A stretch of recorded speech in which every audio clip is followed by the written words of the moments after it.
This is a CBS News special report. In their own words, the freed hostages hold a news conference. From New York, here is CBS News correspondent Morton Dean. Good morning. We continue to hear horror tales about life as an American hostage in Iran. And yesterday, the White House revealed that about a dozen of the freed Americans are suffering from severe mental problems. In just a minute or so, we'll be hearing from some of the hostages. They'll participate in a news conference at the U.S. Military Academy at West Point, New York. We don't yet know how many of the 52 will actually take part in this West Point news conference. Attendance, of course, is voluntary. The State Department is in charge, and we are told the conference will be a relatively brief one, about 45 minutes long. The former hostages and their immediate families have been at West Point since Sunday. They will fly to Washington immediately following the news conference. In Washington, they will motorcade to the White House, where they will be welcomed and greeted by the President. Here's State Department spokesman Jack Cannon. A group of courageous Americans who have been away from us for a very long time. They've consented to take part in this news conference, which will conclude no later than 9:45 Eastern Standard Time. I now introduce our moderator for the day, Mr. Bruce Langan, former charge d'affaires of the American Embassy in Tehran. Bruce? Thank you, Jack. On this beautiful morning at this beautiful spot on the Hudson River, I am proud to present to you 52 equally proud, free, and happy Americans. I can tell you also that behind those curtains over there sit our families, some of the most beautiful people in the world as far as we are concerned. Their support to us has been magnificent. They have demonstrated a nobility of courage which we will never forget. I ask your understanding this morning of us as we take your questions. We are not all that adept at press conference, certainly not with such a vast throng of eager faces facing us. We have been somewhat out of touch, most of us, hence we are not really in a position to answer much substance. Also, I think we need time to reflect a bit so that in terms of policy questions or things bordering on substance, I ask your understanding that you not press us at this point too hard. Not that we are trying to escape or disappear. We've all become rather adept in some respects in recent days at dealing with you, and we look forward to dealing with you in the future as free men. At this first opportunity this morning, back on American soil, we want to reach out with affection and undying respect to the families of the 8 men who did not come back. Their readiness, as well as that of all of the others on that mission, to put their lives on the line because they wanted us to be free, will always be a symbol of the best in American dedication to principles of freedom that we all enjoy. We also pay our respects to those who have gone before us and come out before us. Richard Queen, the 6 with the assistance of that friendly government of Canada, the 13 who were released earlier, and those who by happenstance and good fortune happened to be out of the embassy that morning and were somewhere else. We look forward with keen anticipation to rejoining them in Washington this morning. We also want to reach out with thanks to all of our countrymen. We have been humbled by what we have seen of the magnificence of the support that they have given us, both while we were captive and now so beautifully after we have been released. To paraphrase, I think never has so small a group owed so much to so many. The countless prayers from countless synagogues and churches all across this country. The expressions of love, many of them that have come through to us by mail, of children all across this country. Things like a Valentine that reached some of us in August, but nonetheless very welcome, from a schoolgirl in California that told us, "It's just not America without you."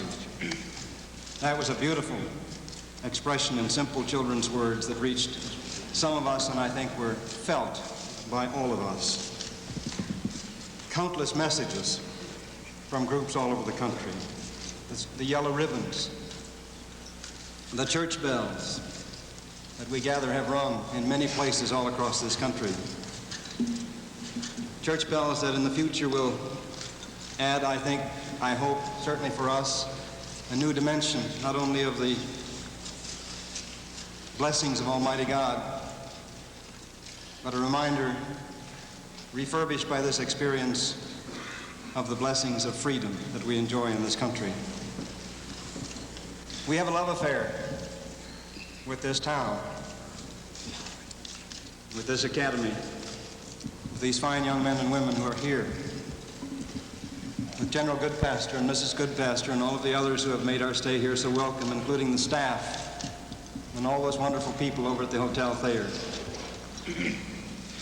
And we remember particularly, and we want to take note of it again, as many of us have already with you, that celebration of love that we experienced on the drive-in from the airport through those cities and towns along that road. That demonstration of small-town America. We saw that and we knew we were home. We saw that and we knew that America was well. I remember that evening an excerpt from a TV coverage of that affair. The buses, I gather, made it difficult for you to see in, since the windows were a bit smoky. And this boy was asked about that, and he said, he was a boy about 10, look, it didn't matter if I saw them or if we on the street saw them. It was important that they saw us. And I want to tell that boy, and I want to tell all of you, and I want to tell all of America that we saw him, we saw you, and we are deeply grateful. We saw it not simply as a welcome to us, 52 people, but as evidence that the spirit of America is strong, that America has heart, that America is prepared, as it always has been, refurbished perhaps by this experience, to reach out to people in distress. Today we look forward to another demonstration of that kind of respect. We look forward to paying our respects to our new president, President Reagan, and to expressing to him our appreciation for our government's support for us during our time of captivity and in the process of achieving our release, and to renewing our commitment to the American people through him, to the principles and purposes of our country, we as government servants and private citizens. I know I speak for all of my colleagues in saying that we have great pride in the way our country demonstrated through this affair, through those long months, its respect for the defense of principles of international law, international decency and civility, damaged in this crisis, strengthened by the stand our government took, and so important to all governments around the world, including the government of the country from which we have come. The Spanish ambassador in Tehran at one early stage in this tragedy passed to me a quote that he remembered, perhaps all of you have heard, but it was new to me, was to the effect that patience is a bitter cup that only the strong can drink. That was true for all of us, for all of you, for our families in particular. Finally, may I, on a personal basis, speaking as head of this sort of embassy in exile, which goes out of business, I suppose, officially as of today, even though it hasn't had much work to do for some time, how much I respect and admire and have benefited from the courage, the resilience, the professionalism of all these people, every single one of them, how much they furthered the purposes of our mission when we were a functioning diplomatic mission, how much they did for each other and for all of us back home to face up to the difficulties of those 14 months. those qualities that they demonstrated, plus the knowledge of the support, and I know they had it in their hearts, that knowledge, the support of all of you back here, made it possible for all of us to face up to the difficulties we faced, and for those of my 49 colleagues in particularly, and Richard Queen, and the 6 and the 13, to cope with the abuse of their fundamental human rights that were so egregiously violated in our experience. Finally, one more point, and we have made that point all along the way. We are so grateful, our government is grateful, our people are grateful to governments all around the world for the backing and support they have given us in this crisis. And we want to pay particular respect to the government of Algeria, to their distinguished Prime Minister and Foreign Minister, their diplomats, who were so instrumental, both for the government of the United States and Iran, to achieve this settlement, and who gave us that first stage of this magnificent flight to freedom that we have been on now for a week, I guess it is. I suppose nothing could match the scene on that Algerian aircraft as we left Tehran, applauding as the wheels lifted off the soil on which we had spent some time. The pilot eventually got rather restive with us and felt that you really can't fly an airplane with everybody in the aisles slapping each other on the back. We are also indebted to the government of Switzerland for the way they have protected and furthered our interests in this difficult time in Iran.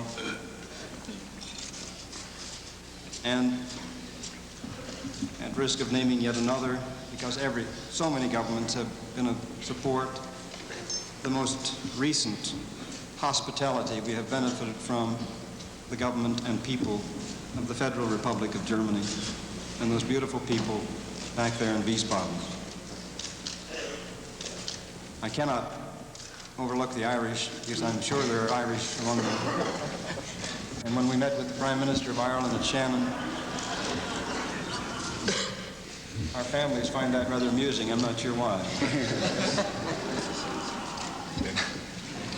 We identified at least a dozen Irishmen in our midst, but the Prime Minister of Ireland said, it doesn't matter, as far as we're concerned, you're all Irish today.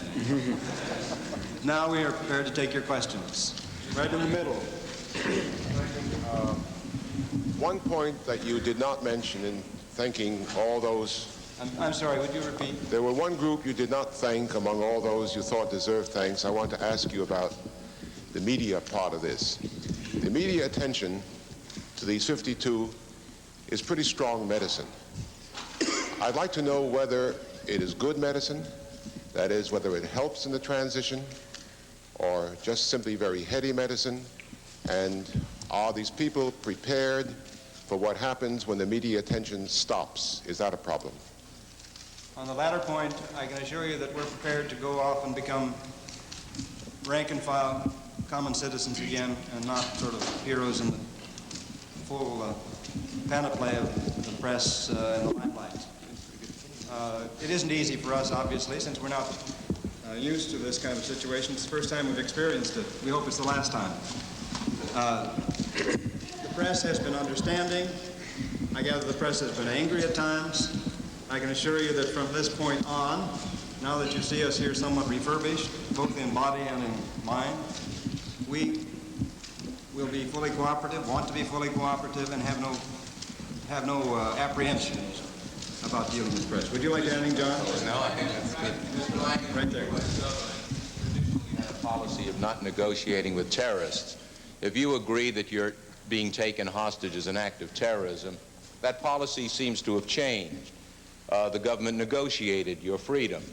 There are many, many Americans, diplomats, Marines, all over the world in unfriendly places and even in friendly countries with our potential terrorists.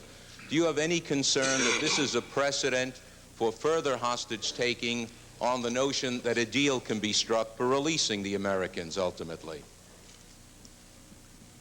Well, I would like to hope that what we experienced in Iran was an aberration. It cannot be. I know it will. We cannot proceed on that basis. And we must assume that that kind of danger will come again. I don't like the word deal. I don't think I believe my colleagues would agree with me, the arrangements that have been struck to achieve our release as supportive of our interests and national honor, and not damaging to that principle that you speak, of not negotiating with terrorists. We have benefited from the assistance of the friendly government of Algeria and of Switzerland to achieve this settlement, in a settlement that I think very much protects our interests. I wonder if Victor Tomseth would like to add to that. I don't want to dominate this show in any way. Vic, have you got any added comment? Well, I would only answer that with a question, and that is, in previous terrorist incidents, is it indeed true that there have been no negotiations? And I think that if we look beyond the rhetoric involved in those, that we do see that there is a form of negotiation in previous terrorist incidents, except those that have ended tragically. Way back there with dark glasses.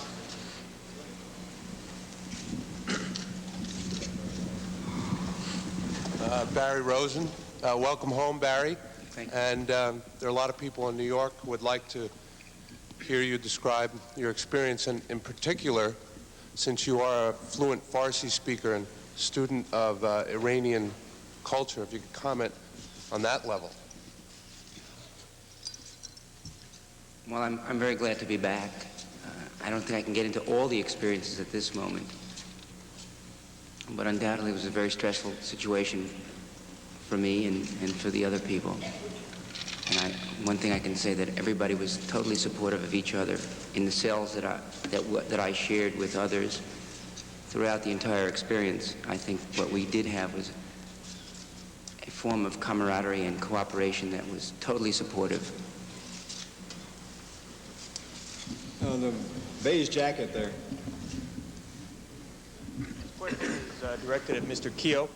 Sir, you are an educator, and we have not heard much from you since you have returned. I was wondering if you could share with us. Your family indicated that you did a lot of reading and a lot of writing while you were captive. I wonder if you could share your thoughts about your captivity and what you felt it meant. We all did extensive reading, and we all wrote maybe 10 times as much as we would ordinarily, because each time we completed something in writing, invariably it would be removed when the various security checks took place. So we ended up rewriting materials, notes, to the point where we had written them so many times we had them memorized. One of my observations, certainly as you are asking in terms of the educator's perspective, was the one which notes that the Americans involved, particularly the young people, since that is my business, the young people were perhaps so considerably conditioned to accept this experience because they are used to what frequently is panned in America, and that is the flexibility of the school system, the flexibility which is built into the American student. We are used to having different kinds of things happening. Our students are used to adjusting to whatever particular crisis might come around the corner next. As I compared, certainly in the chapel at West Point yesterday, as I looked at the cadets on the altar participating in the service, on each and every face, remember now I was looking at the faces of people who are as old as, or perhaps a bit younger than some of the so-called students who held us. I saw on our own students' faces the simple, straightforward word over a smile of determination. The word which certainly did not exist in the faces of many students I have seen over the last 14 months. students I have observed over the last 14 months had on their faces, exposed on their faces, the twin emotions of anger and anarchy. Those are some of the observations I've had.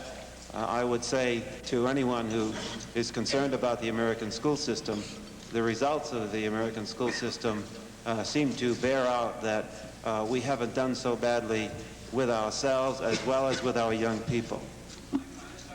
The young lady with the yellow ribbon over there, is that? I want to ask Kevin Hermione a question. I've been following your mother for months, and I think she's a very brave woman, but I wonder what effect her visit to Iran had on you personally, emotionally, to get through that ordeal, how that affected it, and how you were subsequently treated as a captive after her visit. Well, of course, I was very glad to see her. And I must say that that happened right at the time, just before we moved out of the Chancery building and were dispersed around the country. And as far as my own experiences, my treatment had not changed at all after that. Yes, sir.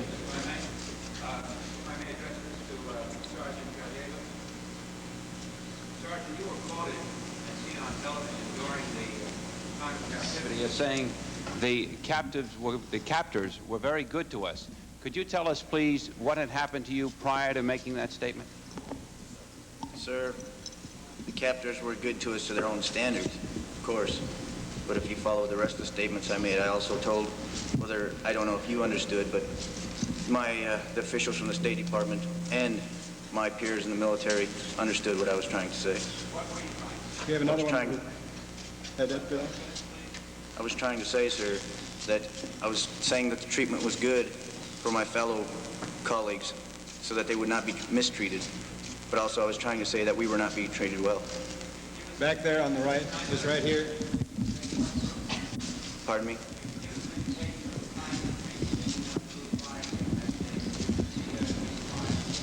No comment. Right over here on the aisle. I'd like to direct a question to James Lopez and perhaps to some others. We've heard a number of reports that after the rescue mission, a group of hostages were subjected to what amounts to torture out in the desert, somewhere near the site of the rescue mission. Could James Lopez or anyone else comment on that?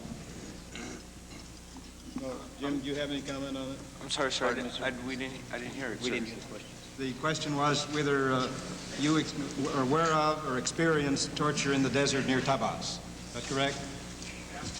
After the rescue mission. The rescue mission. You aware of any such? Were we subject to torture? No, sir. In other words, we had heard reports that that hostages were actually taken out in the desert and that they were subjected to some punishment or torture out there. No, sir. I think what you're referring to is the fact that we were dispersed around the country, and it was done in such a helter-skelter style that many of us were crammed into small cars, and the lodgings were last-minute affairs, so that the conditions we were living were, even for the standards before, they were below that. Lady, the blonde lady way in the back. We got one way back there. Hello. I'd like to direct this question, if I could, to Stephen Lauterbach.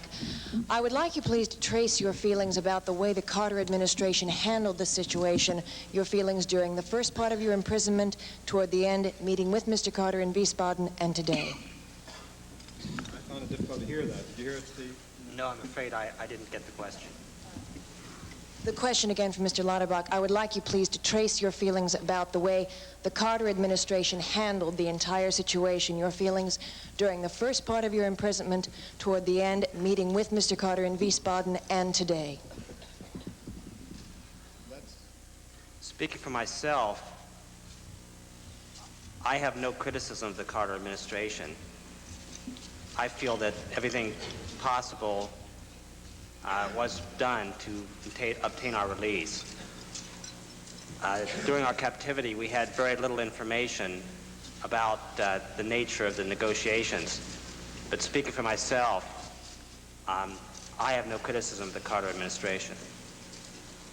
May I add, in this respect, the point I wanted to make, and that was to reaffirm the respect we feel toward President Carter, our great appreciation to him for coming to see us in Wiesbaden, meeting with us quietly, frankly, and honestly.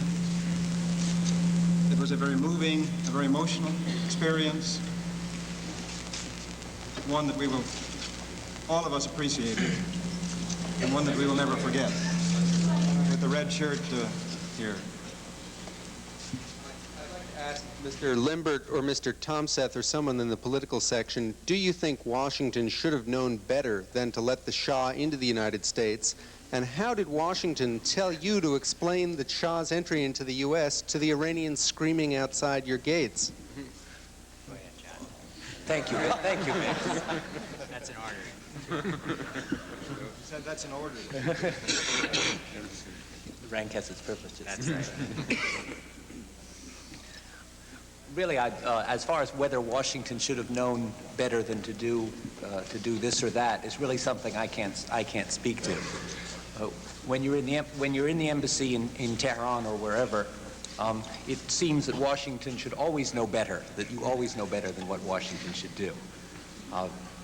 This is natural. This is natural among Foreign Service officers. There on the aisle, 2 hands up. I'd like to address a comment, please, to Catherine Kolb. Catherine, you touched the hearts of all Americans, and particularly the people of your home state of Iowa, with your song at Christmas time. I wonder if you would elaborate for us at this moment as to exactly what prompted you to sing that song and what your feelings were. You looked as though you were extremely tired and weary. Had you lost hope at that time, or what? No. That is a favorite Christmas carol, a traditional Christmas carol that's sung in our family. I was concerned about the reaction of my nieces and my nephews to my captivity. From the things I'd heard from my family, I knew they were well aware of it. Christmas, to us in our family, is centered around the Christ child and our worship service. It was my way of sharing Christmas with my nieces and nephews, and also praying with all of the people that were praying for us, because that was a prayer verse that I sang. Gray suit. You. Yes. I'd like you to address, and someone else who might have a perspective on it, about the students. Did you have a sense from your foreign ministry position that they were responsive to some outside force, or were they simply an anarchic entity in and of themselves? And I wonder if I could get both your perspective and that of someone who was on the other side. I suggest that Vic Tomseth address that one on my behalf. I think he and I are in agreement. Well, in dealing with Iran throughout this period, there was always the question of who's in charge, and frequently among ourselves we made the comment that nobody's in charge and everybody's in charge. And it was fairly clear to us that the students did have at least one mentor in the person of a mullah by the name of Mousavi Khomeini, who certainly subsequent to the seizure of the embassy played a fairly important role within the government. At the same time, however, my own view is that it is not very likely that there was prior knowledge, at least on any extensive degree, within the formal government at the time that was headed by Prime Minister Bazargan regarding the plans to seize the embassy, although several of the students and this mullah, Mousavi Khomeini, did indicate subsequent to the seizure that it had been in accordance with a previous plan. Did anyone else outside of the embassy like or some other involvement of that kind, outside influence? I think that very unlikely, quite frankly. Right, John Graves can speak for the outside group, or the inside group, however you want to put it. I was taken in the compound, so I can perhaps talk a little bit about the people who captured us and guarded us during our long stay in Iran. I'm uncomfortable with the fact that much of what I see in the press seems